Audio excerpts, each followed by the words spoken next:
যার সম্পদ হবে, যার স্বাস্থ্যগতভাবে যে ব্যক্তি সুস্থ থাকবে, মুসলিম, বালেগ, আকেল, সামর্থ্যবান, অর্থাৎ স্বাস্থ্যগতভাবে তার কোনো সমস্যা নেই, অর্থনৈতিক দৃষ্টিকোণ থেকে সমস্যা নেই।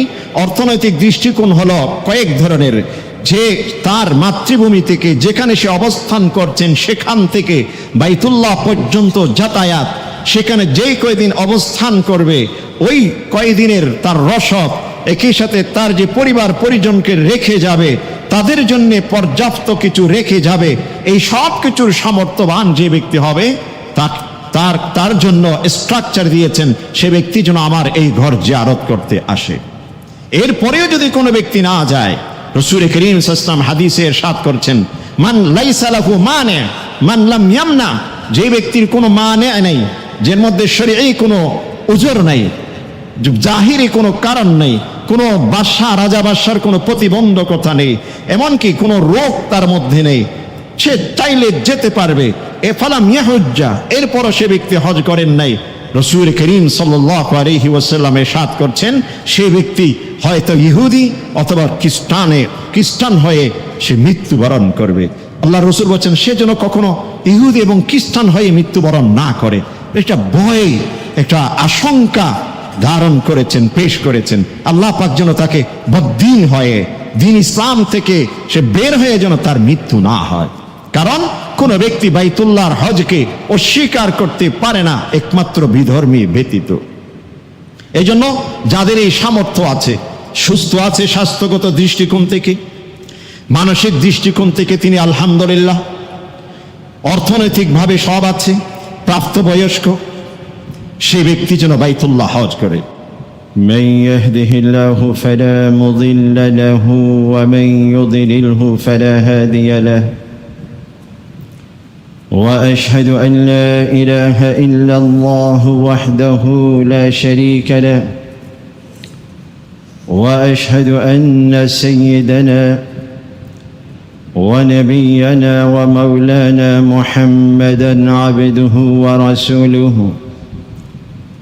صلى الله تعالى عليه وعلى آله وأصحابه وبارك وسلم تسليما كثيرا. أما بعد فأعوذ بالله من الشيطان الرجيم. بسم الله الرحمن الرحيم. الحج أشهر معلومات فمن فرض فيهن الحج فلا رفث ولا فسوق ولا جدال في الحج وما تفعلوا من خير يعلمه الله وتزودوا فإن خير الزاد التقوى واتقون يا أولي الألباب. صدق الله مولانا العظيم وصدق رسوله النبي الكريم ونحن على ذلك من الشاهدين والشاكرين والحمد لله رب العالمين. وعن عبد الله بن مسعود رضي الله عنه قال قال رسول الله صلى الله عليه وسلم تابعوا الحج والعمرة فإنهما ينفيان الفقر والذنوب كما ينفي الكير الخبث من الحديد والفضة والذهب أو كما قال النبي عليه الصلاة والسلام. شكري رسول شان درود پاٹ کری. اللهم صل على سيدنا محمد وعلى آل سيدنا محمد كما صليت على إبراهيم وعلى آل إبراهيم إنك حميد مجيد. اللهم بارك على سيدنا محمد وعلى آل سيدنا محمد كما باركت على إبراهيم وعلى آل إبراهيم إنك حميد مجيد শ্রদ্ধেয় ও সম্মানিত মুসল্লিয়ান হযরত, আল্লাহ রব্বুল আলামিন তার অশেষ মেহেরবানিতে সাপ্তাহিক মুসলিম উম্মার অন্যতম ঈদ মূলক উদযাপনের দিন, ইবাদত এবং একনিষ্ঠতার সাথে শুধুমাত্র আল্লাহর জন্যে সময় অতিক্রম করার দিন, জুমার এই দিনের গুরুত্বপূর্ণ সময়ে তার ঘরের মেহমান হিসেবে সালাতুল জুমা ও খুতবা সম্বলিত দিন আলোচনা শোনার উদ্দেশ্যে যথা সময়ে তার ঘরে উপস্থিত হওয়ার মতো আমাদেরকে তৌফিক নসিব করেছেন। এই জন্যে তার শুকরিয়া জ্ঞাপন করি, বলি আলহামদুলিল্লাহ। আল্লাহ রব্বুল আলামিন মানব জাতিকে কিভাবে তার সাথে সম্পর্ক মজবুত করা যায়, কিভাবে প্রতিটি মানুষ এককভাবে এবং সম্মিলিতভাবে রব এবং স্রষ্টার সাথে তাদের সংযোগকে আরো বেশি শক্তিশালী করবে, এই প্রকল্প এবং পরিকল্পনা নিয়েই শরিয়ত এবং শরিয়ত ভিত্তিক ইবাদতের প্রোগ্রাম সাজিয়েছেন। এই জন্য ইসলামের মৌলিক যে 5টি স্তম্ভ বলা হয়ে থাকে, এই 5টি স্তম্ভ মৌলিক ইবাদতের এক একটি গুরুত্বপূর্ণ পিলার হিসেবে কাজ করে।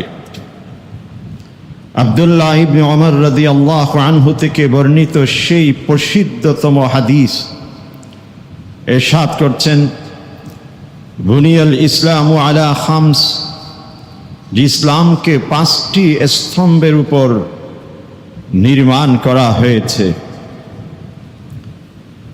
শাহাদাতু আল্লা ইলাহা ইল্লাল্লাহ ওয়া আন্না মুহাম্মাদার রাসূলুল্লাহ, সর্বপ্রথম মূল ভিত্তি তাওহীদ, এক আল্লাহর একত্ববাদের সাক্ষ্য প্রদান, অতঃপর সেই এক আল্লাহ, সেই মহান রব্বুল আলামিন, তার সাথে মানুষের পরিচয় করিয়ে দেবার জন্যে তার পক্ষ থেকে বিশেষভাবে নির্বাচিত রসুল, তিনি যে আল্লাহর পক্ষ থেকে নির্বাচিত রসুল, এটার সাক্ষ্য প্রদান, যে দুটোকে কেন্দ্র করে শাহাদাতাইন বলা হয়ে থাকে। এই দুটো সাক্ষী হচ্ছে সবচেয়ে গুরুত্বপূর্ণ মূল ভিত্তি হিসেবে কাজ করে। এরপর বাকি 4টি, ওয়া ইকামিস সালাত, নামাজ প্রতিষ্ঠা। নামাজের মাধ্যমে একজন ব্যক্তি পবিত্র হয়, অন্তর দৃষ্টিকোণ থেকে, দৈহিক দৃষ্টিকোণ থেকে, চিন্তা চেতনার দৃষ্টিকোণ থেকে একজন মানুষ নামাজের মাধ্যমে পরিপূর্ণ পবিত্রতা অর্জন করতে পারে। এজন্য দেখুন, নামাজের যে ফরায়েজ সমূহ রয়েছে, অভ্যন্তরীণ এবং বাহ্যিক, নামাজে প্রবেশের পূর্বে যেই ফরায়েজ, শরায়েত, ওযু, দেহ পবিত্র, কাপড় পবিত্র, স্থান পবিত্র, এগুলো মানুষকে পবিত্র করে তোলে, পরিচ্ছন্ন করে তোলে। আর যখন নামাজে প্রবেশ করে, তাকবীরে তাহরিমার মাধ্যমে চিন্তা চেতনাকে পরিশুদ্ধ করছেন। অতঃপর এক একটি তাসবিহ, তিলাওয়াত, এই সব কিছুর মধ্য দিয়ে রুকু, সেজদা সব কিছু নিয়ে পৃথিবীর যাবতীয় চিন্তা চেতনা কল্পনা থেকে এক আল্লাহ অভিমুখী হয়ে নিজের কল্পনাকে, নিজের চিন্তাকে, জল্পনাকে পবিত্র করা, সার্বিকভাবে যে ইকামিস সালাত, এটা মানুষকে সম্পূর্ণ পবিত্র করে তোলে। এই জন্য রাসূল করিম সাল্লাল্লাহু আলাইহি ওয়াসাল্লাম 5 ওয়াক্ত নামাজের দৃষ্টান্ত দিতে গিয়ে এক বিশুদ্ধ হাদিসের মধ্যে বলেছেন যে তোমরা কি দেখোনি তোমাদের ঘরের সামনে যদি কোনো একটি পুকুর থাকে, কোনো একটি নদী থাকে, নাহার থাকে, সেখানে একজন ব্যক্তি যদি দৈনিক 5 বার গোসল করে, সে ব্যক্তি কেমন পবিত্র হতে পারে? তার দেহে, তার শরীরে ময়লা আবর্জনা বলতে কিছু থাকার কথা নয়। ঠিক তেমনি ভাবে একজন ব্যক্তি যখন 5 ওয়াক্ত নামাজ আদায় করে, তার চিন্তা চেতনা সব কিছুর মাধ্যমে সে পবিত্র হয়ে ওঠে। গোসলের সাথে তুলনা করেছেন রাসূল করিম সাল্লাল্লাহু আলাইহি ওয়াসাল্লাম এই 5 ওয়াক্ত নামাজকে। নামাজের মাধ্যমে বাহ্যিক এবং অভ্যন্তরীণ সব কিছু একজন ব্যক্তি পবিত্রতা অর্জন করল। 3 নম্বর ইসলামের যে পিলার, ওয়া ইতাইজ যাকাত, সম্পদ থেকে অর্থের মধ্যে নির্দিষ্ট পরিমাণ আল্লাহর পথে দিয়ে দেওয়া, এতে করে অর্থ সম্পদ পবিত্র হলো। তাহলে দৈহিকভাবে পবিত্র, কালিমার মাধ্যমে, শাহাদাতাইনের মাধ্যমে, তাওহীদ এবং রিসালাতের সাক্ষীর মাধ্যমে নিজের রূহ, নিজের ডিরেকশন, নিজের অভিমুখ এটা নিরূপণ হলো।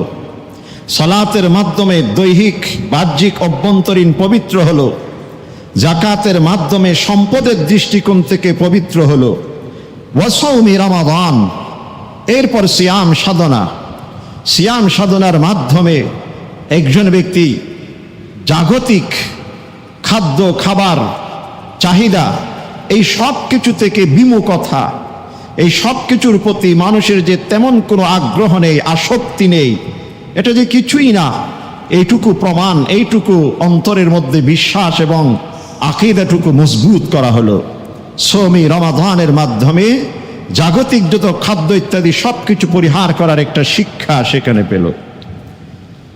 এবং সর্বশেষ ওয়াহাজ্জিল বাইতি মান ইসতাতা ইলাইহি সাবিলা, আল্লাহ বলছেন, হে আমার বান্দা, তুমি দুটো সাক্ষীর মাধ্যমে তোমার ডিরেকশন, অভিমুখ, রূহ তুমি নিরূপণ করেছো আমার দিকে। সালাতের মাধ্যমে তুমি সার্বিক পবিত্রতা অর্জন করেছো। যাকাতের মাধ্যমে তুমি অর্থনৈতিকভাবে পবিত্রতা অর্জন করেছো। সিয়ামে রমাদানের মাধ্যমে তুমি খাদ্য ইত্যাদি পরিহার করে আমি রবের জন্যে তোমার যে একনিষ্ঠতা সেটা প্রমাণ করেছো। এখন তুমি আর বসে থাকার সময় নেই, তুমি আমার ঘরে, আমার দিকে ছুটে চলে আসো। ওয়াহাজ্জিল বাইতি মান ইসতাতা ইলাইহি সাবিলা, পঞ্চমতম ইসলামের ভিত্তি, পিলার, স্তম্ভ হলো বাইতুল্লাহর জিয়ারত, হজ আদায় করা। আর এই জন্যেই আল্লাহ পাক কোরআনে কারীমে সূরাতু আলে ইমরানে একটি বিশেষ আয়াত নাজিলের মাধ্যমে হজকে ফরজ করেছেন। আল্লাহ পাক বলছেন, ওয়ালিল্লাহি আলান নাসি হিজ্জুল বাইতি মান ইসতাতা ইলাইহি সাবিলা, প্রতিটি মানুষের উপর শুধুমাত্র আল্লাহর জন্যে তার ঘর জিয়ারত, এটা ফরজের অন্তর্ভুক্ত, যে ব্যক্তি শক্তি সামর্থ্য রাখবে। একই সাথে রাসূল করিম সাল্লাল্লাহু আলাইহি ওয়াসাল্লাম এক হাদিসের মধ্যে সাহাবায়ে কেরাম তথা সমগ্র মুসলিম উম্মাহকে সম্বোধন করে রাসূল করিম সাল্লাল্লাহু আলাইহি ওয়াসাল্লাম বলছেন যে হযরত আব্দুল্লাহ আবু হুরায়রা রাদিয়াল্লাহু আনহু থেকে বর্ণিত হাদিস, খতাবানা রাসূলুল্লাহ সাল্লাল্লাহু আলাইহি ওয়াসাল্লাম, রাসূল করিম সাল্লাল্লাহু আলাইহি ওয়াসাল্লাম একদিন আমাদের সামনে খুতবা, বক্তব্য পেশ করলেন। ইয়া আইয়ুহান নাস, সম্বোধন করলেন সকলকে। কদ ফারাযাল্লাহু আলাইকুমুল হজ্জা, আল্লাহ পাক তোমাদের উপর হজকে ফরজ করেছেন। ফাহাজ্জু, অতঃপর তোমরা সকলে হজ আদায় করো। ক্বালা রাজুলুন আকুল্লা আমিন ইয়া রাসূলাল্লাহ, শ্রোতাদের মধ্য থেকে কোন একজন সাহাবী রাসূলকে প্রশ্ন করলেন, প্রতি বছর কি ইয়া রাসূলুল্লাহ আমাদের এই হজ আদায় করতে হবে? রাসূল করিম সাল্লাল্লাহু আলাইহি ওয়াসাল্লাম চুপ থাকলেন। ফাসাকাতা, কোনো উত্তর দেননি। হাত্তা ক্বালা সালাসান, এইভাবে ওই ব্যক্তি তিনবার করে প্রশ্ন করেছেন, আর রাসূল করিম সাল্লাল্লাহু আলাইহি ওয়াসাল্লাম তিনবার চুপ থেকেছেন, কোনো উত্তর দেয়নি। অতঃপর রাসূল সাল্লাল্লাহু বলছেন, লাউ কুলতু নাম লাওয়াজাবাত মাস্তাতাতুম, যে আমি যদি ঠিক সেই মুহূর্তে ওই ব্যক্তির প্রশ্নে যে প্রতি বছর কি ইয়া রাসূলুল্লাহ আমাদের হজ আদায় করতে হবে, এই প্রশ্নের উত্তর যদি আমি দিতাম হ্যাঁ, তাহলে প্রতিটি মানুষের উপর প্রত্যেক বছর হজ করা ফরজ হয়ে যেত। এটা সকলের পক্ষে সম্ভব হতো না। এরপর রাসূল সাল্লাল্লাহু আলাইহি ওয়াসাল্লাম বলছেন, সুম্মা ক্বাল জারুনি মা তারাকতুম, আমি যখন কোনো কথা, কোনো বক্তব্য, কোনো আদেশ, কোনো নিষেধ যেইটুকু বলি ওইটুকু তোমরা শুনবে, এর উপর আবার অতিরিক্ত প্রশ্ন করতে যাবা না। কেন? ফাইন্না মান কানা ক্বাবলাকুম ফাইন্নামা ক্বাদ হালাকা মান কানা ক্বাবলাকুম বিকাসরাতি সুআলিহিম ওয়া ইখতিলাফিহিম আলা আম্বিয়াইহিম, কারণ তোমাদের পূর্বের যত জাতি অতিক্রম হয়েছে, ইহুদ সম্প্রদায়, খ্রিস্টান সম্প্রদায়, বিশেষ করে ইহুদ সম্প্রদায়, যাদের সম্পর্কে কোরআনে কারীমে একাধিকবার কোরআনের আয়াত সাক্ষী দিয়েছে, ওয়াখতালাফু হাত্তা জাআহুমুল হক বাগয়াম বাইনহুম, ইহুদ সম্প্রদায় তাদের কাছে আল্লাহর পক্ষ থেকে স্পষ্ট বাণী আসা সত্ত্বেও তাদের একমাত্র জেদ, তাদের অহমিকা, দাম্ভিকতার আলোকে নবীদের বিরুদ্ধে অবস্থান তারা করেছিলেন, এই জন্য তারা ধ্বংস হয়েছে। এরপর রাসূলুল্লাহ সাল্লাল্লাহু আলাইহি ওয়াসাল্লাম আরো বলছেন, আমি যখন তোমাদেরকে কোনো কিছু করতে বলবো তখন যেইটুকু বলছি ওইটুকু তোমরা আদায় করো। ওয়া ইযা নাহাইতুম, আর আমি যখন কোনো কিছু থেকে নিষেধ করব, যেইটুকু আমি নিষেধ করব ওইটুকু তোমরা পরিহার করে চলো। ফাদাউ, এর ব্যতিক্রম যদি প্রশ্ন উত্থাপন করে নিজের থেকে কোনো কিছু করতে যাও, তাহলে বিপদগামী হবে, বিভ্রান্তিতে পড়বে, ধ্বংসের দ্বার প্রান্তে পৌঁছে যাবে। এনিহাও, এই হাদিসে রাসূল করিম সাল্লাল্লাহু আলাইহি ওয়াসাল্লাম সমগ্র মুসলিম উম্মাহকে বলতে গেলে সম্বোধন করে বলছেন, কদ ফারাদাল্লাহু আলাইকুমুল হজ্জা, তোমাদের সকলের উপর আল্লাহ পাক হজকে ফরজ করেছেন। হজের অর্থই হচ্ছে সংকল্প করা, প্রতিজ্ঞা করা, প্রত্যয় গ্রহণ করা, নিজের ইচ্ছাকে, নিজের সংকল্প, নিজের ইন্টেনশন, এটাই হচ্ছে হজ। আর শরীয়ী দৃষ্টিকোণ থেকে, বাহ্যিক আমলের দৃষ্টিকোণ থেকে হজ হচ্ছে নির্দিষ্ট সময়ে 8 তারিখ থেকে শুরু করে 13 তারিখ পর্যন্ত এই নির্দিষ্ট সময়ে, নির্দিষ্ট জায়গাতে, সেখানে মিনা, সেখানে আরাফা, সেখানে মুজদালিফা, সেখানে তাওয়াফে বাইতুল্লাহ, সেখানে সাফা মারওয়া, নির্দিষ্ট জায়গাগুলোতে, নির্দিষ্ট পদ্ধতিতে, যেই পদ্ধতি রাসূল শিখিয়ে দিয়েছেন ওই পদ্ধতিতে, এবং নির্দিষ্ট আমলের মাধ্যমে আল্লাহ প্রদত্ত এই ইবাদতকে সম্পন্ন করার নাম হচ্ছে হজ। এই জন্যই কোনো ব্যক্তি যদি বছরের অন্য সময়ে মনে করে জিলহজ মাসের 8 তারিখ থেকে 13 তারিখ বেশি জাম থাকে, এই জন্য আমি গিয়ে ইনশাআল্লাহ জিলহজ মাসে নয়, মুহররম, রবিউল আউয়াল মাসে গিয়ে সবকিছু সফর করে হজ করে আসবো, এটা কিন্তু সম্ভব নয়। নির্দিষ্ট সময়ে হতে হবে, নির্দিষ্ট জায়গাতে হতে হবে। কোনো ব্যক্তি যদি বাইতুল্লাহ উদ্দেশ্যে হজ করতে গেছেন, মেনাতে মানুষের হুজুম বেশি, মানুষের জমায়েত বেশি হয়ে গেছে, অবস্থান করা যাচ্ছে না, তার পাশে অন্য কোনো জায়গায় যদি আমি অবস্থান করি তাদের জন্য সহজ হবে, এই বুদ্ধি দিয়ে কাজ করা যাবে না। নির্দিষ্ট জায়গাতে, নির্দিষ্ট পদ্ধতিতে যে আমলটুকু সম্পন্ন করা, এটার নাম হচ্ছে হজ। এই হজ বাইতুল্লাহ কেন্দ্রিক।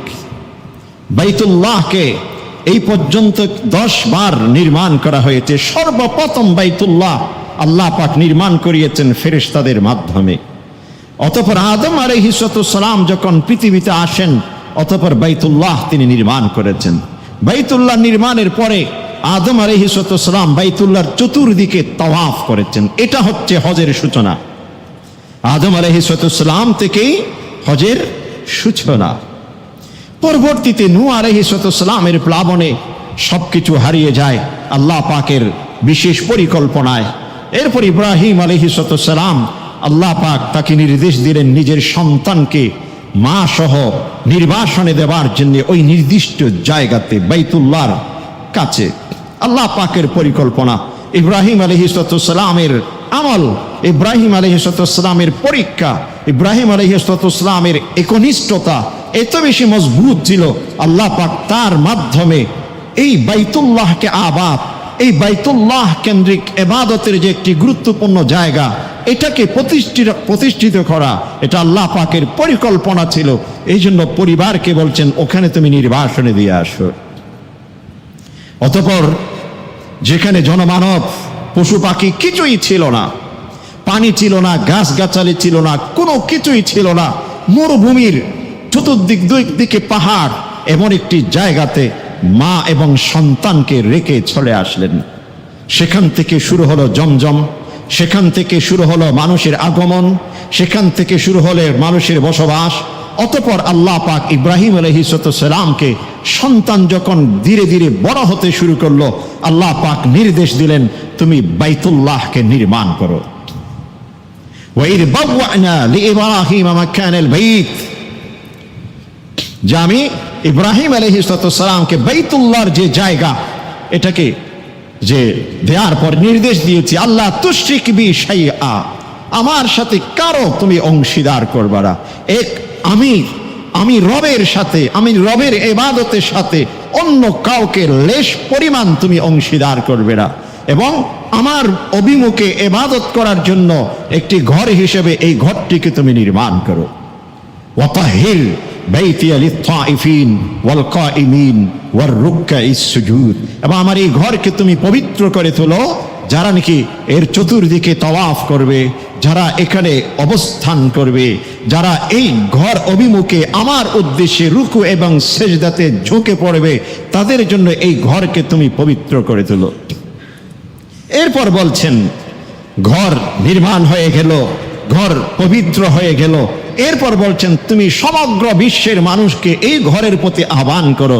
ওয়াআযিন ফিন্নাস বিল হাজ্জি ইয়াতুকা রিজালা ওয়া আলা কুল্লি যামিরি ইয়াতিনা মিন কুল্লি ফাজ্জিন আমিক, যে সমগ্র বিশ্বের মানুষকে তুমি এই ঘরের প্রতি আহ্বান করো। ওয়াআযিন ফিন্নাস, আল্লাহ নির্দেশ দিচ্ছেন আহ্বান করো।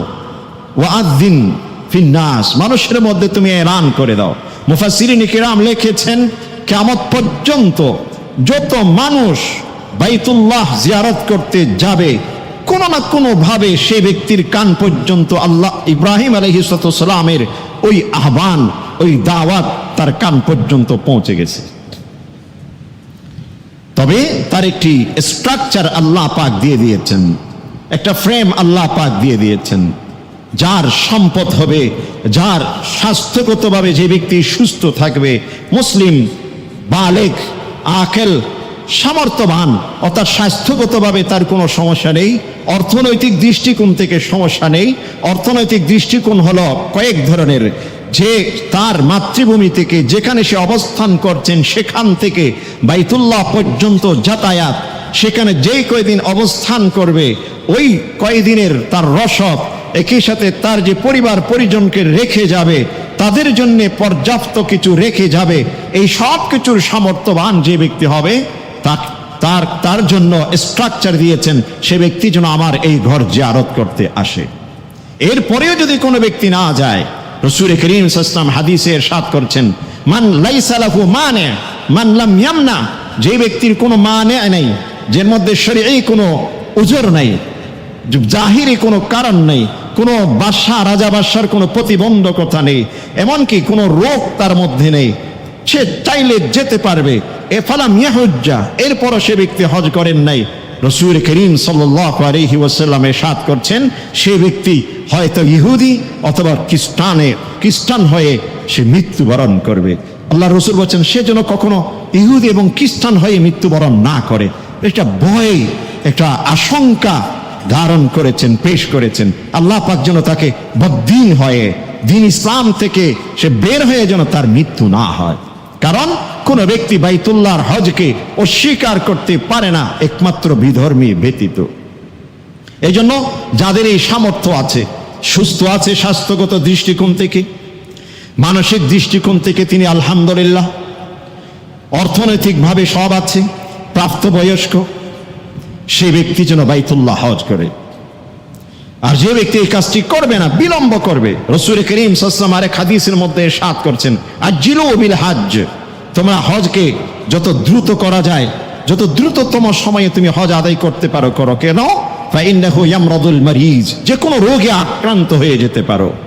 ওয়া তাদিল্লু দাল্লাহ, রসদ, অর্থনৈতিকভাবে ভেঙে পড়তে পারো যে কোনো মুহূর্তে। এখন একই সাথে ওয়া তারিদুল হাজা, অন্য কোনো এমন একটি বিষয় সামনে এসে যেতে পারে যেটার কারণে হজ করার সেই সুযোগ হয়তো নাও হতে পারে। এজন্য সময় থাকতে তোমরা হজ আদায় করো। আরেক হাদিসের মধ্যে রাসূল করিম সাল্লাল্লাহু আলাইহি ওয়াসাল্লাম ইরশাদ করছেন, তোমরা বাইতুল্লাহকে অতি দ্রুততময়ে হজ করো। কেন? কারণ বাইতুল্লাহ দুইবার ধ্বংস করা হয়েছে, বাইতুল্লাহকে দুইবার ধ্বংস করা হয়েছে। তৃতীয়বার যে ধ্বংস হবে, বাইতুল্লাহ আল্লাহ পাক তুলে নেবেন। অর্থাৎ মৃত্যুর আগ পর্যন্ত যে কোনো মুহূর্তে সম্ভব হবে তুমি হজ আদায় করো। এজন্য হজ যত দ্রুত করা যায় সেটাই সবচেয়ে উত্তম। আমরা মনে করি এখনো যুবক রয়ে গেছি, এখনো ইয়ং, আনন্দ উৎসবের সময় যাচ্ছে, এই যৌবনকালে উপভোগের সময়, এখানে সেখানে উপভোগ করতে আছি, গুনাতে লিপ্ত হয়ে আছি। যদি হজ করে আসার পর যদি আবার গুনাহ হয়ে যায়, অতএব একেবারে যখন বৃদ্ধ বয়সে পৌঁছে যাব, গুনার চাহিদাই থাকবে না, তখন যদি যাই তাহলে হজের পর একদম পবিত্র হয়ে গেলাম, আলহামদুলিল্লাহ, পবিত্র অবস্থায় কবরে চলে যাব। এইরকম পরিকল্পনা আমরা করি। আল্লাহ বলছেন এই পরিকল্পনা চলবে না, তুমি যত দ্রুত পারো তত করো। কারণ এর আগে যদি তুমি মৃত্যু হয়ে যায় তাহলে সম্পূর্ণরূপে আমি বঞ্চিত হয়ে গেলাম, মাহরুম হয়ে গেলাম। এই জন্য যত দ্রুত হজ করা যায় সবচেয়ে উত্তম। যৌবনকালে যে ব্যক্তি হজ করে তার হজ সবচেয়ে বেশি উত্তম। যৌবনকালে স্বাস্থ্য ঠিক থাকে, সবকিছু সার্বিক দৃষ্টিকোণ থেকে সুন্দরভাবে সবকিছু করতে পারে। এজন্য যৌবনকালে হজ, বৃদ্ধ বয়সে নয়। যারা বৃদ্ধ বয়সে হজ করার জন্য আমরা অপেক্ষা করি, এটা বিরাট ভুল। বিরাট ভুলের মধ্যে আমরা আছি, বিরাট ভুলের মধ্যে আছি। কেন? অনেকে মনে করে অর্থনৈতিকভাবে বিভিন্ন দৃষ্টিকোণ থেকে পরিকল্পনার মধ্যে এদিক সেদিক হতে পারে। আব্দুল্লাহ ইবনে মাসউদ রাদিয়াল্লাহু আনহু ইরশাদ করছেন যে মান আরাদাল হাজ্জা, যে ফালিয়াতাআজ্জাল, সে ব্যক্তি যেন হজ দ্রুত করে। আব্দুল্লাহ ইবনে মাসউদ রাদিয়াল্লাহু আনহু আরেক হাদিসে ইরশাদ করছেন যে তোমরা হজ এবং উমরা দুটোকে একসাথে করো। কেন? হজ এবং উমরার মাধ্যমে মানুষের অভাব অনটন দূর হয়। আমাদের পরিকল্পনা যে আমি যদি হজ করতে যাই সেখানে 5 লাখ, 6 লাখ, 7 লাখ, 10 লাখ আমার লস হতে পারে, লোকসান হতে পারে, ক্ষয় হতে পারে, আমার অর্থনৈতিক, আমার ব্যাংকের ব্যালেন্স থেকে সেটা বিয়োগ হতে পারে, মাইনাস হতে পারে, এরকম আমার পরিকল্পনা। আল্লাহ বলছেন না, তুমি হজ করো, আমি সেখানে আরো বেশি বৃদ্ধি করে দিব, তোমার অভাব অনটন আমি দূর করে দিব, একই সাথে গুনাহ ক্ষমা করে দিব, গুনাহ ক্ষমা করে দেব। যেমনটি উদাহরণ দিয়েছেন, আমাদের যারা কামার থাকে, লোহা ইত্যাদি দিয়ে দা ছুরি তারা আগুনে যখন পোড়ায় তখন একেবারে জং ধরে গেছে, পুরাতন লোহা, সেটাকে যখন পড়ে সেখান থেকে জংগুলো সম্পূর্ণ পরিষ্কার করে নেয়। ওটা যেমনটি একটি লোহা থেকে, স্বর্ণ যেমন স্বর্ণকার যেমন স্বর্ণ থেকে যে খাত ইত্যাদি সবকিছুকে পরিষ্কার করে একদম নিরেটটুকু বের করতে পারে, ঠিক তেমনি ভাবে যে ব্যক্তি হজ আদায় করবে, হজের মাধ্যমে আল্লাহ পাক তাকে একেবারে সম্পূর্ণ পবিত্র করে তুলবে। তাহলে আমার পরিকল্পনা আল্লাহর পরিকল্পনা। আমার পরিকল্পনায় আমি যদি পরিকল্পনা গ্রহণ করি, বিভ্রান্তিতে পড়ে যেতে পারি, বিপদগামী হতে পারি। আর আল্লাহ পাক যে পরিকল্পনা করেছেন সেই আলোকে যদি আমি পরিকল্পনা করি, সাজাই, তাহলে অবশ্যই সেখানে সফল হব, এতে কোনো সন্দেহ নাই। এজন্যই হজের মৌসুম আল্লাহ পাক কোরআনে কারীমে ইরশাদ করছেন, আল হজ্জু আশহুরুম মা'লুমাত, হজ হচ্ছে নির্দিষ্ট কিছু মাস। 3টি মাসকে হজের মাস হিসেবে বলা হয়েছে। 3টি মাস, শাওয়াল, জিলকাদা, জিলহজের 13 তারিখ পর্যন্ত যে কয়দিন হজের কার্যক্রম চলমান থাকে, এই 3টি মাসকে হজের মাস বলা হয়েছে। এই জন্য এই 3 মাসে যেন কোনো ব্যক্তি যদি বাইতুল্লাহর উদ্দেশ্যে কি করে আপনার যে নিজের সফর শুরু করে, এই সময়গুলোতে যেন হজের জন্য প্রস্তুতি গ্রহণ করে। শাওয়াল, জিলকাদা, জিলহজ। শাওয়াল মাসের একেবারে শেষের দিকে আমরা পৌঁছে গেছি, 28 তারিখের একেবারে শেষ প্রান্তে পৌঁছে গেছি। হজের বাকি রয়েছে শুধুমাত্র 1 মাস বা 1 মাস, হয়তো সর্বোচ্চ 5 দিন বা 6-7 দিন। এরপরে কিন্তু হজের কার্যক্রম শুরু হবে। চাঁদের উপর ভিত্তি করে কিছু এদিক সেদিক হতে পারে। তো এই জন্য যারা এই বছর আমরা হজের উদ্দেশ্যে যাচ্ছি, সবকিছু প্রস্তুত হয়ে গেছে, ডেট হয়ে গেছে, তারা তো আলহামদুলিল্লাহ, তাদের জন্য আমরা সকলেই সম্মিলিতভাবে দোয়া করব আল্লাহ পাক তাদের হজকে যেন কবুল করেন। যারা এই বছর আমরা যাচ্ছি না, অনেকে জানিও না যে আমার উপর হজ ফরজ হয়েছে, এখন থেকে আমাদের প্রস্তুতি প্রতিজ্ঞা গ্রহণ করতে হবে, আমি যত দ্রুত পারি হজ করে নেব, যত দ্রুত পারি। অনেকেই পরিকল্পনা করে যে আমার ব্যাংকে টাকা আছে, কিন্তু আমার বাচ্চাদের পড়াশোনা বিদেশে পাঠাতে হবে, একই সাথে মেয়ে বিয়ে দিতে হবে, এইরকম কিছু পরিকল্পনা আমরা করি। ঘর নির্মাণ করতে হবে, এই করতে হবে, সেই করতে হবে, নানা প্রকৃতির পরিকল্পনার সামনে রেখে আমরা কিন্তু হজ করি না, হজ করতে দেরি করি। কিন্তু এই সমস্ত এক্সকিউজ, এই সমস্ত অজুহাত, অপারগতা, এটা আল্লাহর কাছে গ্রহণযোগ্য নয়। এই জন্য যখনই আমার কাছে সেই পরিমাণ সম্পদ এসে গেছে, আমি যেন হজের জন্য প্রস্তুতি গ্রহণ করি, বিলম্ব যেন আমাদের না হয়, এই ভুলটা যেন আমরা কেউ না করি। এমনও অনেকে আছেন হজ করে নাই যথাসময়ে, পরবর্তীতে তিনি হজ করতে চাইতেছেন, যেতে পারেন নাই, শেষ পর্যন্ত তার মৃত্যু হয়ে গেছে। অতঃপর ওসিয়ত করে কখনো যেতে পারে, আবার কখনো ওসিয়ত করা ছাড়া তিনি পৃথিবী থেকে চলে যায়। সন্তানদের মধ্য থেকে ওয়ারিসিনরা কেউ যদি তার পক্ষ থেকে সুহৃদবান হয়ে সেটা বদলি হিসেবে করে দিল তো দিল, আর না হয় কিন্তু সেভাবেই চলে যাচ্ছে। এই জন্য সময় থাকতে আমাকে মূল্যায়ন করতে হবে সময়ের। আমার হায়াতের যেই গুরুত্বপূর্ণ সময়, যে সময় শক্তি সামর্থ্য সবকিছু আছে, সেই সময়টিকে আমাকে মূল্যায়ন করতে হবে। আল্লাহ পাক কোরআনে কারীমে যে বলছেন, আল হজ্জু আশহুরুম মা'লুমাত ফামান ফারাদা ফীহিন্নাল হজ্জা ফালা রাফাসা ওয়ালা ফুসুকা ওয়ালা জিদালা ফিল হজ্জ। হজ এত কেন গুরুত্বপূর্ণ? যে ব্যক্তি হজ করবে সে ব্যক্তির কয়েকটি জিনিস নিয়ন্ত্রণ হবে। ফালা রাফাসা, অশ্লীলতা, চারিত্রিক দৃষ্টিকোণ থেকে সে সম্পূর্ণরূপে তার উপর নিয়ন্ত্রণ প্রতিষ্ঠা করার একটা শক্তি সে অর্জন করবে। ওয়ালা ফুসুকা, যে কোনো প্রকৃতির গুনাহ থেকে বাঁচবার মতো একটি রক্ষা কবচ হিসেবে, ঢাল হিসেবে তার একটি শক্তি অর্জন হবে। ওয়ালা জিদালা, তর্ক বিতর্ক, গালি গালাজ, নানা প্রকৃতির ঝগড়া ফাসাদ, এই সব কিছু থেকে সে নিজেকে রক্ষা করতে পাবে।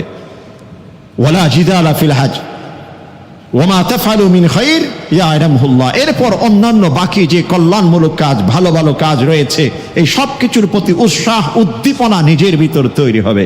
এরপর বলছেন ওয়াতাজাওয়াদু ফাইন্না খায়রাজ যাদিত তাকওয়া। তাকওয়া ভিত্তিক নিজের জীবন পরিচালনার একটা পরিবেশ, একটা মানসিকতা তার ভিতর তৈরি হবে। এই জন্য হজ অনেক গুরুত্বপূর্ণ। এই জিনিসগুলো থেকে আমরা সকলেই বাঁচতে চাই, সকলেই চায়। যে ব্যক্তি মদ পান করে, সে ব্যক্তি মদ পান করার পর যখন তার সেন্সলেস হয়ে পড়ে, ভারসাম্যহীন হয়ে পড়ে, যখনই সে সব কিছু ফিরে আসে, হুঁশ ফিরে আসে, তখন সে আফসোস করে, এই কাজটি কেন করলাম। যারা করে তাদের সাথে আপনারা যদি আলোচনা করেন বুঝতে পারবেন। যে ব্যক্তি খুন করে, হত্যা করার পর সে আফসোস করে। এইরকম আরো বিভিন্ন গুনাহ, আমি গুনার তালিকা উল্লেখ করতে চাই না। যারা যে গুনাহ করে, গুনাহগার ব্যক্তি ওই গুনাহটি সম্পন্ন হওয়ার পরে তার ভিতর থেকে অনুশোচনা, আফসোস, অনুতপ্ত হয়ে ওঠে, কেন এটা আমি করলাম। তার মানে প্রতিটি মানুষের ভিতর গুনাহ থেকে বাঁচার একটা অদম্য স্পৃহা, ভিতর থেকে আহ্বান কাজ করে, কিন্তু উপরে একটি যে প্রলেপ পড়ে গেছে, উপরে যে একটা ছায়া পড়ে গেছে, উপরে যে ময়লা আবর্জনা পড়ে গেছে, এগুলোর কারণে ওই ভিতরের যে একটা চেতনা, এটাকে সে বাস্তবায়ন করতে পারে না। কিন্তু হজের মাধ্যমে তার ওই ভিতরের চেতনা, ভিতরের স্পৃহা, ভিতরের যে অন্তর্দৃষ্টি, এটা প্রখর হয়ে ওঠে, শক্তিশালী হয়ে ওঠে। তখন সব কিছু থেকে নিজেকে রক্ষা করা তার জন্য সহজ হয়ে যায়। রাসূল করিম সাল্লাল্লাহু আলাইহি ওয়াসাল্লাম এই জন্য বলেছেন, মান হাজ্জা ফালাম ইয়ারফুস ওয়ালাম ইয়াফসুক রাজাআ কায়াউমিন ওয়ালাদাতহু উম্মুহ।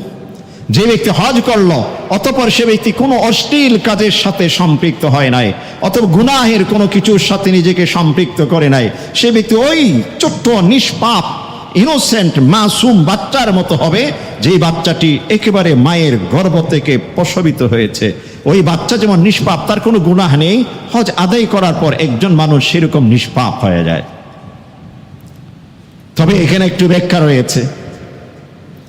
সে ব্যাখ্যাটি হলো যে সে কি নিষ্পাপ থেকে যাবে কিয়ামত পর্যন্ত, মৃত্যু পর্যন্ত? মৃত্যু পর্যন্ত নিষ্পাপ থেকে যাবে তা নয়, গুনাহ হতে পারে সেই ব্যক্তির, কিন্তু হজ করার পর তার চেতনা, তার ঈমান মজবুত হওয়ার কারণে যখনই গুনাহ হয় সাথে সাথে তওবার আবেগ নিজের ভিতর থেকে তৈরি হয়ে যায়। এজন্য রাসূল করিম সাল্লাল্লাহু আলাইহি ওয়াসাল্লাম কে একজন জিজ্ঞাসা করেছেন যে আল হজ্জুল মাবরুর কি? হজ্জে মাবরুর তার সংজ্ঞার মধ্যে তার ব্যাখ্যা দিতে গিয়ে রাসূল করিম সাল্লাল্লাহু আলাইহি ওয়াসাল্লাম এই বিষয়টি তুলে ধরেছেন। হজ্জে মাবরুর, হজ্জে মাকবুল, যে ব্যক্তির হজ কবুল হয়েছে, হজ্জ কবুল হওয়ার নিদর্শন হলো এই, হজ করে আসার পরে সে যখন সুদের লেনদেন করতে যাবে তার বিবেক তাকে বাধা দিবে, সাথে সাথে পরিহার করবে। আমি বাইতুল্লাহর জিয়ারত করেছি, আল্লাহর ঘরের মেহমান হয়েছি, আল্লাহর দাওয়াতে সাড়া দিয়ে আল্লাহর সামনে আমি যে সাদা পোশাক পরে প্রতিজ্ঞা করেছি, তাওয়াফ করেছি, আমার পক্ষে এই সুদ গ্রহণ করা আর সম্ভব নয়। পূর্বে তার ঘুষ নেওয়ার একটা প্রবণতা, টেন্ডেন্সি তার ভিতর ছিল। অফিসে প্রতিদিন যেত, আসার সময় তার ব্যাগ, তার পকেট সবকিছু ভর্তি হয়ে আসতো। এক একটা সিগনেচারের মাধ্যমে, এক একটা ফাইলকে আপনার চালিয়ে দেওয়ার মাধ্যমে হাজার হাজার লক্ষ লক্ষ টাকা সে নিয়ে আসতো। হজে থেকে আসার পর তার সম্পূর্ণ সবকিছু মন চেঞ্জ হয়ে গেল। আমি তো আল্লাহর সাথে প্রতিজ্ঞা করে এসেছি, আমার পক্ষে এটা আর সম্ভব নয়। সে ঘুষ নেওয়া বন্ধ করে দিল। হজ করার পূর্বে একজন ব্যক্তি মিথ্যা কথা বলতো, হজের পরে তার মিথ্যার প্রতি ঘৃণা জমে যাবে অটোমেটিক্যালি। কখনো যদি কোনো কারণে ভুলক্রমে হয়েও যায়, তাৎক্ষণিক সে আল্লাহর কাছে তওবা করতে শুরু করবে। তওবার যে একটা আবেগ সেটা তার ভিতর সৃষ্টি হবে। এটাই হচ্ছে নিষ্পাপ হিসেবে সে পৃথিবী থেকে যেতে পারে। এখন আমি যদি মনে করি যৌবনকালে হজ করেছি, আনন্দের সময়, উপভোগের সময়, হজ করার পর তো নিষ্পাপ হয়ে গেলাম, আবার যদি গুনাহে জড়িয়ে যায়, এই হজেই কবুল হবে না। কারণ যেই হজের মধ্যে এরকম পরিকল্পনা থাকবে যে আমি পবিত্রতা হয়ে গেছি, এখন বাস আরেকবার হজ করে নিব নি, তাহলে তো হয়ে গেল। হজ করে আসার পরে যে আরেকবার হজ করলে তো আমি আবার পবিত্র হয়ে যাব, গুনাহ যা করার করে নেই। মনে রাখতে হবে, আমার অর্থ, আমার সব কিছু ভিত্তিক কিন্তু হজ। কোন ব্যক্তির কাছে হারাম পয়সা আছে, ওই হারাম পয়সা দিয়ে একজন ব্যক্তি যে হজ করে, সে ব্যক্তির হজ কিন্তু হবে না। যৌবনকালে কামানোর সময়, যৌবনকালে ইনকামের সময়, উপার্জনের সময় আমি অবৈধভাবে লক্ষ লক্ষ কোটি কোটি টাকা উপার্জন করলাম, আর বৃদ্ধ বয়সে সে হারাম পয়সা দিয়ে আমি হজ করতে গেলাম, হজ হবে না, হজ হবে না। বাবা মারা গেছে 10 বছর পূর্বে, বাবা মারা গেছে 20 বছর পূর্বে, ভাই বোনদের যে সম্পদ সবকিছু যথাযথভাবে ডিস্ট্রিবিউট হয় নাই, বন্টন হয় নাই। বোনের সম্পদ আমার কাছে রয়ে গেছে, বোনের সম্পদ হারাম পদ্ধতিতে আমি ভোগ করছি, বোনের সম্পদ থেকে ইনকাম করছি, আমি সেই টাকা দিয়ে ব্যাংক ব্যালেন্স করে অর্থবিত্ত হয়েছে, আমি সেখান থেকে হজ করছি, হজ আদায় হবে না। হারাম পয়সা দিয়ে আমি হজ করছি। এই জন্য হজে যাওয়ার পূর্বে আমার উপর কারো অধিকার আছে কিনা, বোনের কোনো অধিকার আছে কিনা, ফুফুদের কোনো অধিকার রয়ে গেছে কিনা। বাবারা অনেক সময় ওসিয়ত করে বিভিন্নভাবে বিভিন্ন কিছু রেখে যায় যে কারো অধিকার আমার সম্পদে রয়ে গেছে কিনা। সব কিছু পরিষ্কার পরিচ্ছন্ন ভাবে যদি একজন ব্যক্তি যায়, এটাই হচ্ছে হজ। এই জন্য ওয়াতাজাওয়াজু, আল্লাহ পাক বলছেন তুমি হজের পূর্বে তোমার পাথেয়, তোমার রসদ সবকিছু তুমি সংগ্রহ করো। ওয়া খায়রুজ জাদি তাকওয়া, সর্বোত্তম পাথেয় হচ্ছে তাকওয়া। অর্থাৎ আমি সফরে যাচ্ছি, পোশাক প্রয়োজন, বিছানা প্রয়োজন, খাবার প্রয়োজন, অর্থ প্রয়োজন, এগুলো হচ্ছে রসদ। তার চাইতে গুরুত্বপূর্ণ, সবচাইতে গুরুত্বপূর্ণ রসদ হচ্ছে আমার তাকওয়া। আর তাকওয়া যে ব্যক্তির অন্তরে থাকবে সে ব্যক্তির সম্পদে হারাম থাকতে পারবে না। তাকওয়া যে ব্যক্তির থাকবে সে ব্যক্তির সাথে কোনো ব্যক্তির লেনদেনে হেরফের থাকতে পারবে না। তাকওয়া যে ব্যক্তির থাকবে সে ব্যক্তি কখনো কাউকে কষ্ট দিয়েছেন, কাউকে আঘাত করেছেন, জুলুম করেছেন, তার কাছ থেকে ক্ষমা না চেয়েছে হজের উদ্দেশ্যে বের হতে পারবে না। এটাই হচ্ছে ওয়াতাজাওয়াদু ফাইন্না খায়রাজ যাদিত তাকওয়া। এরপর বলছেন ওয়াত্তাকুনি ইয়া উলিল আলবাব, সম্মানিত করেছেন আল্লাহ পাক, বলছেন হে বুদ্ধিমান, ইয়া উলিল আলবাব, হে বুদ্ধিমান, হে বিচক্ষণ ব্যক্তি, তোমরা আমাকেই ভয় করো। অর্থাৎ যার মাথায়, যার ব্রেনে সামান্যটুকু বুদ্ধি আছে, বিবেক আছে, তার বিবেক তাকে শিক্ষা দিবে, তার বিবেক তাকে এই দিকেই তাকে আহ্বান করবে, তুমি এক আল্লাহকে ভয় করো। আর যদি আল্লাহ ব্যতীত অন্য কারো ভয়ে কাজ করে, বোঝা যাবে সেই ব্যক্তির ব্রেনে, সে ব্যক্তির কাছে তেমন কোনো বুদ্ধি নেই, স্থূল বুদ্ধির অধিকারী তিনি। এনিহাউ, হজ আমাকে পবিত্র করে তুলবে। রাসূল করিম সাল্লাল্লাহু আলাইহি ওয়াসাল্লাম হাদিসের মধ্যে ইরশাদ করেছেন, নাফাকাতুল হজ্জি কানাফাকাতিন ফি সাবিলিল্লাহি বিসাবঈ মিআতি যাফিন। কোন ব্যক্তি হজে গিয়েছেন, হজে যাওয়ার পর 1 টাকা ব্যয় করেছেন, এই 1 টাকা 700 টাকা থেকে আরো অধিক পরিমাণ মূল্যে, অধিক পরিমাণ মানে আল্লাহ পাক তাকে সওয়াব নেকি হিসেবে বৃদ্ধি করে দেবেন। তাহলে হজের মধ্যে 1 টাকা শুধুমাত্র, তাহলে হাজার হাজার লক্ষ লক্ষ যে আমি ব্যয় করতেছি কোন পর্যায়ে যাবে।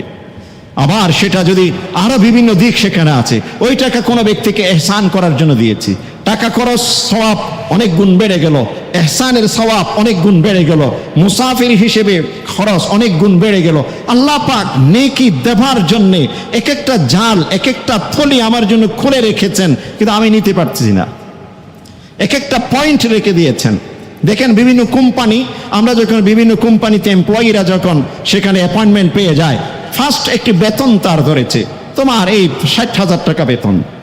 এরপর যদি ক্লায়েন্ট নিয়ে আসে পার্সেন্টেজ, কোনো পণ্য যদি কাউকে নেয় সেখান থেকে পার্সেন্টেজ, পার্সেন্টেজ, পার্সেন্টেজ, পার্সেন্টেজ, তার 60,000 টাকার বেতন লক্ষ দিক থেকে বাড়তে বাড়তে আরো দ্বিগুণ, 3 গুণ, 4 গুণ পর্যন্ত হয়ে যায় প্রতি মাসে। আল্লাহ পাক ঠিক তেমনি ভাবে প্রত্যেকটা ইবাদতের মধ্যে, ইকামতিস সালাত এটা শুধুমাত্র একটি ইবাদত, কিন্তু ইকামতিস সালাতের উদ্দেশ্যে যখন একজন ব্যক্তি ঘর থেকে প্রস্তুতি নিচ্ছেন, প্রস্তুতি নেওয়ার পর থেকে পার্সেন্টেজ শুরু করে দিয়েছেন। ওযু করার সময় গুনাহ ক্ষমা করছে, নেকি বাড়িয়ে দিচ্ছে, দরজাত বাড়িয়ে দিচ্ছে, পার্সেন্টেজ শুরু করেছে। ঘর থেকে বের হলো, পার্সেন্টেজ দিয়ে দিচ্ছে। প্রত্যেকটা হোতা অর্থাৎ প্রতিটি পদক্ষেপে গুনাহ ক্ষমা করছেন, দরজা বৃদ্ধি করে দিচ্ছেন। হ্যাঁ, জান্নাতের এক একটি দরজা তার জন্য খুলে দিচ্ছেন। পথের মধ্যে মানুষের সাথে সাক্ষাৎ, পার্সেন্টেজ বাড়িয়ে দিচ্ছেন। ঘর থেকে মসজিদের দূরত্ব, পার্সেন্টেজ বাড়িয়ে দিচ্ছেন। মসজিদে প্রবেশের সময় দোয়া, পার্সেন্টেজ বাড়িয়ে দিচ্ছেন। মসজিদে প্রবেশের পর সেখানে বসেছেন, তাসবিহ, পার্সেন্টেজ বাড়িয়ে দিচ্ছেন। শুধুমাত্র একটি ইবাদত নামাজ, এই নামাজ হচ্ছে মূল ইবাদত, মৌলিক বেতন। এর সাথে দেখেন কতগুলো পার্সেন্টেজ বাড়িয়ে লক্ষ লক্ষ নেকি এক ওয়াক্তের মধ্যে আমি পেয়ে যাচ্ছি। ঠিক হজের মধ্যে একটি ইবাদত হজ, কিন্তু তার সাথে আনুষঙ্গিক আমি কাপড় সেখানে কিনেছি, এহরাম সেখানে কিনেছি, আমি সেখানে একজন মানুষের সাথে সুন্দর আচরণ করেছি, দূরবর্তী একজন ব্যক্তির হাল পুরসি করেছি, অন্য রাষ্ট্রের একজন মানুষের হাল পুরসি করেছি। প্রত্যেকটা কাজের মধ্যে পার্সেন্টেজ আর পার্সেন্টেজ আল্লাহ পাক দেওয়ার জন্য উন্মুক্ত করে রেখেছেন। আল্লাহ পাক বলছেন আবওয়াবা রাহমাতি, আমি আমার রহমতের দরজাকে আমি তাদের জন্য খুলে দেই, আর আমরা সেগুলো নিতে পারছি না। এজন্যই আল্লাহ পাক বলছেন ইন্না আউওয়ালা বাইত উদিআ লিন-নাস লাল্লাযী বিবাক্কাতা মুবারাকা ওয়া হুদা বিবাক্কাতা মুবারাকা ওয়া হুদাল লিল আলামিন ফিহি আয়াতুন বাইয়িনাতুন মাকাম ইব্রাহিম ওয়া মান দাখালাহু কানা আমিনা ওয়া লিল্লাহি আলান নাসি হিজ্জুল বাইতি মান ইসতাতা ইলাইহি সাবিলা। ইন্না আউওয়ালা বাইত উদিআ লিন-নাস লাল্লাযী বিবাক্কাতা মুবারাকা ওয়া হুদাল লিল আলামিন। এই যে মক্কা নগরীতে, এই নগরীকে আবাদ করেছেন ইব্রাহিম আলাইহিস সালাম, দোয়া করেছিলেন ওয়াইদ ক্বালা ইব্রাহিম রব্বি জাআল হাযাল বালাদা আমিনা ওয়াজনুবনি ওয়া বানিয়া আন না'বুদাল আসনাম। 2 জায়গায় এই দোয়াটি করেছেন, সূরাতুল বাকারাতে একটা, সূরাতুল ইব্রাহিমে, সূরাতুল বাকারার মধ্যে দোয়া করেছেন কিভাবে দেখেন, ওয়াইদ ক্বালা ইব্রাহিমু রব্বি জাআল হাযা বালাদান আমিনা ওয়ারযুক আহলাহু মিনাস সামারাতি মান আমানা মিনহুম বিল্লাহি ওয়াল ইয়াউমিল আখির ক্বালা ওয়া মান কাফার ফাউমাত্তিউহু ক্বালিলা সুম্মা আযতাররুহু ইলা আযাবিন নারি ওয়া বিইসাল মাসীর। ইব্রাহিম আলাইহিস সালাম আল্লাহর কাছে বললেন, রব্বি, হে আমার প্রতিপালক, হে সমগ্র জগতের প্রতিপালক, ইজআল হাযা বালাদান আমিনা, এই মক্কা নগরীকে আপনি নিরাপদ একটি নগরীতে পরিণত করুন। ওয়ারযুক আহলা, এখানে যারা বসবাস করবে তাদেরকে আপনি রিজিক দিন মিনাস সামারাত। এখানে একটা সূক্ষ্ম বিষয় বলে দেই, মুফাসসিরিনে কিরাম লিখেছেন আল্লাহ পাক যে বলেছেন ওয়ারযুক আহলাকু মিনাস সামারাত বলেছেন মিনাজ জারাআত মিনাল মাজারি', অর্থাৎ ক্ষেত, যা ফসলি জমি বা উৎপাদনের যে এই কিছু থেকে আল্লাহ এখানে যারা বসবাস করবে তাদেরকে রিজিক দিন। আল্লাহ পাক এভাবে বলেন নাই, আল্লাহ বলছেন যত ফল মূল রয়েছে সব কিছু থেকে রিজিক দিন। অর্থাৎ ওই মক্কা নগরীতে চাষ হবে না ঠিকই, ওই মক্কা নগরীতে ফসল হবে না ঠিকই, কিন্তু সমগ্র বিশ্বে যে কোনো প্রান্তে যত প্রকৃতির ফলমূলের উৎপাদন হয় আল্লাহ পাক সব কিছুকে মক্কা নগরীতে একত্রিত করে দিয়েছেন। দেখুন তায়েফে কি হচ্ছে সেখানে চলে আসছে, মিশরে কি হচ্ছে সেখানে চলে আসছে, ইরানে কি হচ্ছে সেখানে খাবার চলে আসছে। বিভিন্ন রাষ্ট্রের বিশ্বের বিভিন্ন প্রকৃতির এক একজন এক এক প্রকৃতির আম সেখানে আমরা পেয়ে যাচ্ছি। আল্লাহ পাক ইব্রাহিম আলাইহিস সালামের দোয়াকে কবুল করেছেন, ওয়ারযুক আহলাহু মিনাস সামারাত মান আমানা মিনহুম বিল্লাহি ওয়াল ইয়াউমিল আখির। আল্লাহ পাক আল্লাহর কাছে ইব্রাহিম আলাইহিস সালাম বলছেন, ইয়া আল্লাহ, যারা যে পরকাল আপনার প্রতি বিশ্বাস স্থাপন করেছেন, বিশ্বাস করেছেন, তাদের জন্য এই দোয়াটি। আল্লাহ বলছেন, হে আমার ইব্রাহিম, তুমি শুধুমাত্র মুমিন যারা আমাকে আমার প্রতি ঈমান এনেছেন তাদেরকে চিনো, আমি তো রব, সমগ্র বিশ্বের রব। আমার কাছে যারা মুমিন, যারা কাফের, যারা মুশরিক, তারাও কিন্তু আমার বান্দা, এজন্য তাদেরকে আমি ভুলবো না। আল্লাহ বলছেন, ক্বালা ওয়া মান কাফার ফাউমাত্তিউহু কলিলা, যারা মুমিন তাদেরকে তো আমি রিজিক দিবই, যারা কাফির, যারা আমাকে অস্বীকার করছে তাদেরকে পৃথিবীতে যতদিন থাকবে আমি আমার পক্ষ থেকে রব হিসেবে, লালন পালনকারী হিসেবে, অভিভাবক হিসেবে জীবিত থাকার জন্য সবকিছু আমি সরবরাহ করব। কলিলা, কলিলা মানে অল্প, অর্থাৎ পৃথিবীর এই হায়াত সমতুল্য সময়ে। সুম্মা আযতাররুহু ইলা আযাবিন নার, কিন্তু মৃত্যুর আগ পর্যন্ত আমি রবের এত সব কিছু দেওয়ার পরেও যদি আমার পরিচয়টুকু সে লাভ করতে না পারে, কাল কিয়ামতের দিন তাকে জাহান্নামের দিকে টেনে হিঁচড়ে আমি নিয়ে যাব। ওয়া বিইসাল মাসির, এটা হবে তার সবচেয়ে নিকৃষ্টতম ঠিকানা। আরেক সূরা ইব্রাহিমে আবার ইব্রাহিম আলাইহিস সালাম সেই দোয়াটি আবার করেছেন, ওয়াইদ ক্বালা ইব্রাহিম রব্বি জাআল হাযাল বালাদা আমিনা ওয়াজনুবনি ওয়া বানিয়া আন না'বুদাল আসনাম। খুবই গুরুত্বপূর্ণ, খুবই গুরুত্বপূর্ণ এই জায়গাটি। যারা নাকি বিভিন্ন অপসংস্কৃতিতে মত্ত হয়ে বিভিন্ন সাংস্কৃতিক বিষয়গুলো আমরা উদযাপন করি, ঈমানের বিষয়গুলো একবারও ভাবি না, তাদের জন্য এই জায়গাটি খুবই গুরুত্বপূর্ণ। ইব্রাহিম আলাইহিস সালাম মক্কা নগরীকে আবাদের পর আল্লাহর কাছে দোয়া করছেন, হে প্রতিপালক, এই শহরকে আপনি, এই নগরীকে আপনি নিরাপদ করুন, এখানে সবাই যেন আমনের সাথে, শান্তির সাথে, নিরাপত্তার সাথে জীবন যাপন করে। এরপর বলছেন, ওয়াজনুবনি ওয়া বানিয়া, আমাকে, আমার ভবিষ্যৎ প্রজন্মকে আপনি শিরক থেকে, মূর্তি পূজা থেকে আপনি রক্ষা করুন। অথচ সেই বাইতুল্লাহ একসময় মূর্তিতে ভরপুর হয়ে গিয়েছিল। আল্লাহ পাক পরবর্তীতে রাসূল করিম সাল্লাল্লাহু আলাইহি ওয়াসাল্লামের ফতে মক্কার পর চূড়ান্তভাবে সেখান থেকে এই মূর্তি সবকিছু থেকে মুক্ত করেছেন। মুসলিম পরিবারের সন্তানরা হজ করে, মুসলিম পরিবারের সন্তানরা জুমার দিন আসলে মসজিদে একত্রিত হয়ে আল্লাহর উদ্দেশ্যে সেজদায় নত হয়। মুসলিম পরিবারের সন্তানরা আল্লাহর উদ্দেশ্যে রুকুতে ঝুঁকে পড়ি। সে কখনো সূর্যের সামনে গিয়ে ভাগ্য বা রিজিক কামনা করতে পারে না। সে কখনো কোনো প্রাণীকে কাঁধে নিয়ে, পিছনে নিয়ে ভাগ্য, দেবতা বা ভাগ্যের নিদর্শন হিসেবে সেটা নিয়ে স্লোগান বা শোভাযাত্রা করতে করতে পারে না। অন্য ধর্মের মানুষ সেটা করতে পারে, সেটা তাদের কালচার, সেটা তাদের ইবাদত, তারা করতে পারে। তাদের সমালোচনা করার বা তাদেরকে কিছু বলার অধিকার আমাদের নেই।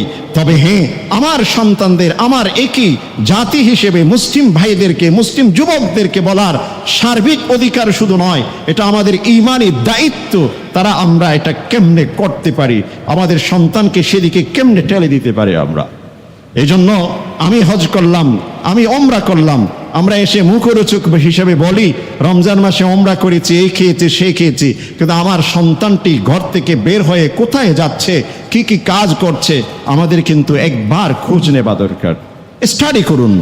কথাগুলো যদি বিশ্বাস না হয় যে আমরা তো এখন একটি সংস্কৃতি আমাদের ভিতর হয়ে গেছে, হুজুররা কত কিছুই বলে, এই জন্য আমি বলি কোনো কিছু বলার পর যে স্টাডি করুন, জানুন আমার কথাটুকু কতখানি সঠিক, কতখানি সেটা যা আসলে সত্য বলেছি, সেটা আপনি স্টাডি করুন। স্টাডি করার পর যদি আপনার সেটা বুঝে আসে, তাহলে কেন আপনি মানবেন না?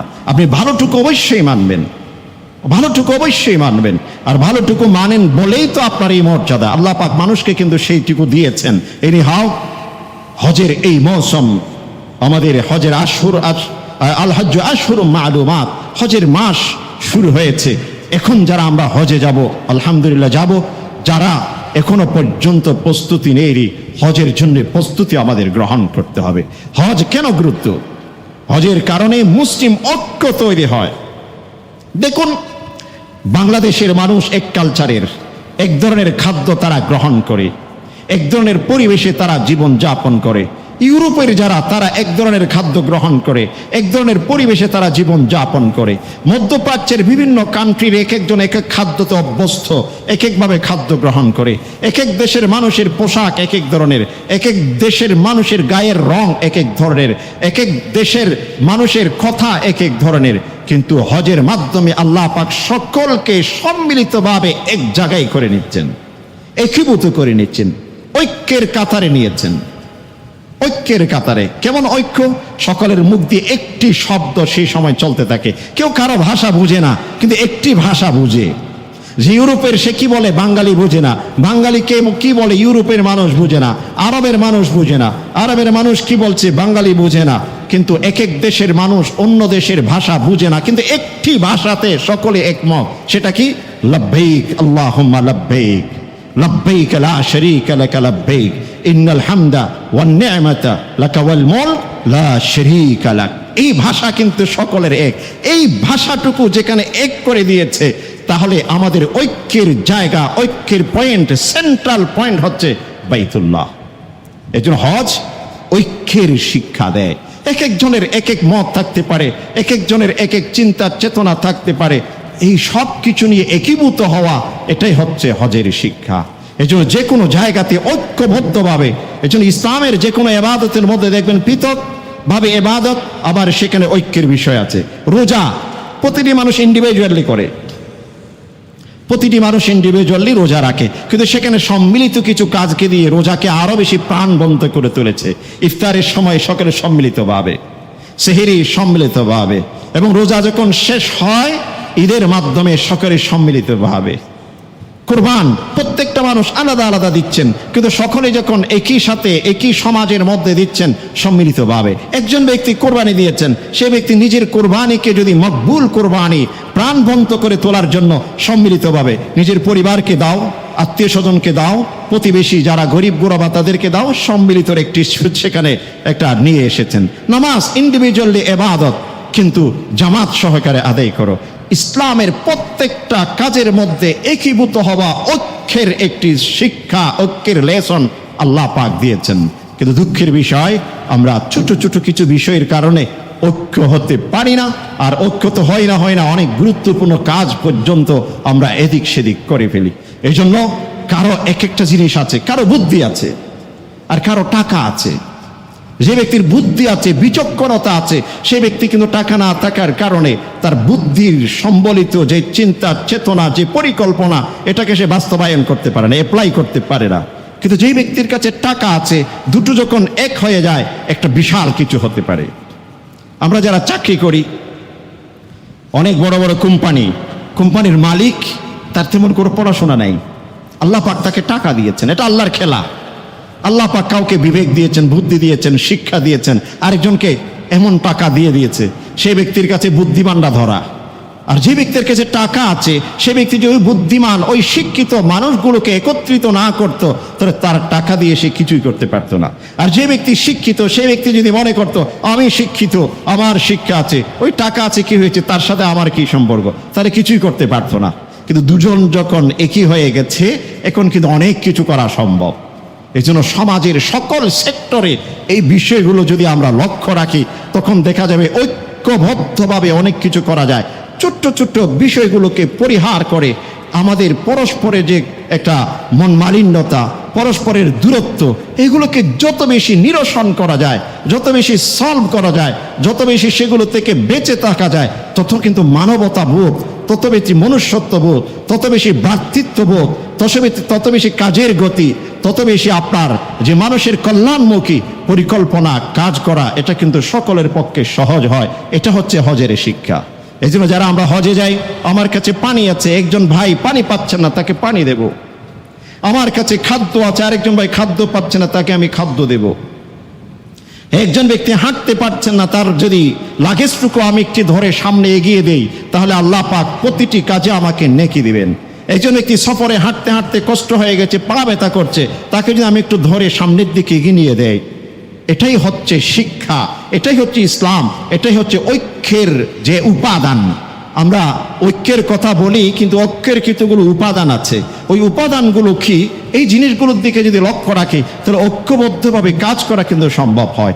ঐক্যের উপাদানের অন্যতম একটি উপাদান হলো দোষ কম খোঁজা, দুষ্ত্রুটি কম খোঁজা। আমি হজের যাত্রা শুরু করেছি, গাড়িতে উঠেছি, আমার পাশে একজন ব্যক্তি বসেছেন। এক এক দেশের এক এক ধরনের খাদ্য, পরিবেশ, আবহাওয়ার কারণে মানুষের গায়ের কিছু গন্ধ বা সুগন্ধি থাকে বা গন্ধ থাকে, বা পাশে যখন বসে এক ধরনের লাগতে পারে। আমি তাকে যদি ঘৃণা করি, এই ব্যক্তিটা কেমন যেন গন্ধ লাগছে, না, আমার এখানে স্যাক্রিফাইস করতে হবে, আমার এখানে অনেকগুলো জিনিস আমাকে মানবীয় দৃষ্টিকোণ থেকে আমাকে বিবেচনা করতে হবে, ঐক্য এসে যাবে। আর যদি আমি প্রথমেই অন্যভাবে নেই, আমরা যখন রেস্টুরেন্টে খেতে যাব, হজে যাব, যারা উমরাতে যায়, হজে যায়, রেস্টুরেন্টে খেতে বসেছি, আমি কত সুন্দর খাবার খাচ্ছি, আরেকজন দেখা যাচ্ছে একেবারে তার খাবারে কোনো মশলা নাই, কিছু নাই, লবণ নাই, সে ব্যক্তি কিভাবে খায়, এই ব্যক্তিটা ফিসাস মনে হয়, কিভাবে খাবার গ্রহণ করছে। নো, এই কমেন্টস, এই চিন্তা চেতনা মন থেকে ফেলে দিতে হবে। দুষ্ত্রুটি খোঁজার যে একটা মানসিকতা, এটা কিন্তু আমাকে পরিহার করতে হবে। উপাদানের এই গুরুত্বপূর্ণ উপাদানটুকু ঐক্যের আমরা যদি মূল্যায়ন করতে পারি, সকল সেক্টরে, শুধু হজ নয়, যে কোনো কাজে, যে কোনো কিছুতে ঐক্যবদ্ধভাবে সামনে এগিয়ে যাওয়া কিন্তু সম্ভব। পরস্পরের যে আপনার কনফ্লিক্ট, ক্লাশ, পরস্পরের যে দূরত্ব, এটা কেটে ওঠা, এটা কিন্তু আমাদের পক্ষে সম্ভব, এবং দ্বন্দ্ব এটা অটোমেটিক্যালি মিটে যাবে, আমরাও কিন্তু কল্পনা করতে পারবো না। এই জন্যই হজ যে এই মৌসুম, যে একদিকে যেমনটি আমরা হজের উদ্দেশ্যে যারা যাব, যারা যাচ্ছি না, প্রতিজ্ঞা গ্রহণ করব, আর সকলে সম্মিলিতভাবে হজের মতো একটি ইবাদতের অন্তর্নিহিত কি কি শিক্ষা রয়েছে, ওই শিক্ষাগুলো যদি অন্তত পক্ষে আমরা ধারণ করতে পারি। শুধুমাত্র তওয়াফ করলাম, সাই করলাম, মিনা আরাফাতে অবস্থান করলাম, শুধু এটাই কিন্তু হজ নয়। হজের পরে কিন্তু অনেকগুলো শিক্ষা তালিকাভুক্ত, যেগুলো আমরা অনেক সময় আলোচনা করেছি, যে এই জিনিসগুলো আমাকে লালন করতে হবে। আর যদি লালন করতে না পারি তাহলে হজের সার্থকতা বলতে কিছুই পেলাম না। আল্লাহ রাব্বুল আলামিন আমাদের সকলকে তার ঘরের দিকে ইব্রাহিম আলাইহিসসালামের মাধ্যমে যেমনটি আহ্বান করেছেন, ঠিক তেমনিভাবে তার আহ্বানে সাড়া দিয়ে আল্লাহর ঘরের জিয়ারতে ধন্য হওয়ার সকলকে তৌফিক নসিব করুন। আমিন ইয়া রাব্বাল আলামিন। ওয়া আখির দাওয়ানা।